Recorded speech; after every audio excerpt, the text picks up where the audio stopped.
అందరూ బాగున్నారా? ఈరోజు మనం ఒక కథ చెప్పుకుందాం. ఒకానొకప్పుడు ఒక గ్రామంలో ఒక పేద కుటుంబం ఉండేది. ఆ కుటుంబంలో ఒక అందమైన అమ్మాయి ఉండేది. ఆమె పేరు లక్ష్మి. ఆమె చాలా దయగలది, మంచి మనసు ఉన్నది.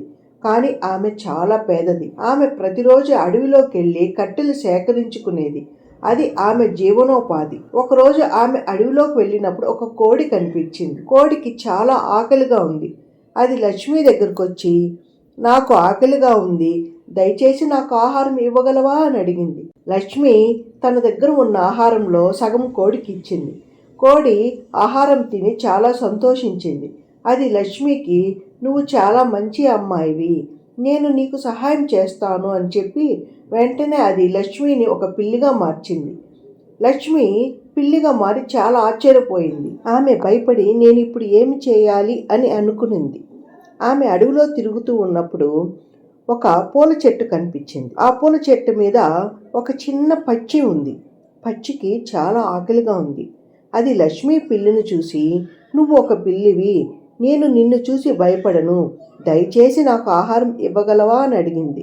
లక్ష్మీ పిల్లి తన దగ్గర ఉన్న ఆహారంలో సగం పక్షికి ఇచ్చింది. పక్షి ఆహారం తిని చాలా సంతోషించింది. అది లక్ష్మీ పిల్లికి, నువ్వు చాలా మంచి పిల్లివి, నేను నీకు సహాయం చేస్తాను అని చెప్పి వెంటనే అది లక్ష్మిని ఒక అందమైన ఫెయిరీగా మార్చింది. లక్ష్మి ఫెయిరీగా మారి చాలా సంతోషించింది. ఆమె అడవిలో తిరుగుతూ ఉన్నప్పుడు ఒక ముసలి మనిషి కనిపించాడు. అతనికి చాలా ఆకలిగా ఉంది. అతను లక్ష్మీ ఫెయిరీని చూసి, నువ్వు ఒక ఫెయిరీవి, నేను నిన్ను చూసి భయపడను, దయచేసి నాకు ఆహారం ఇవ్వగలవా అని అడిగాడు. లక్ష్మీ ఫెయిరీ తన దగ్గర ఉన్న ఆహారం సగం ముసలి మనిషికి ఇచ్చింది. ముసలి మనిషి ఆహారం తిని చాలా సంతోషించాడు. అతను లక్ష్మీ ఫెయిరీకి, నువ్వు చాలా మంచి ఫెయిరీవి, నేను నీకు సహాయం చేస్తాను అని చెప్పి వెంటనే అతను లక్ష్మిని తిరిగి ఆమె పాత రూపంలోకి మార్చాడు. లక్ష్మి తన ఇంటికి తిరిగి వెళ్ళింది. మంచి అనేది ఎప్పటికీ మిమ్మల్ని వదిలిపెట్టదు. మనం మంచి చేస్తే మనకు మంచి జరుగుతుంది.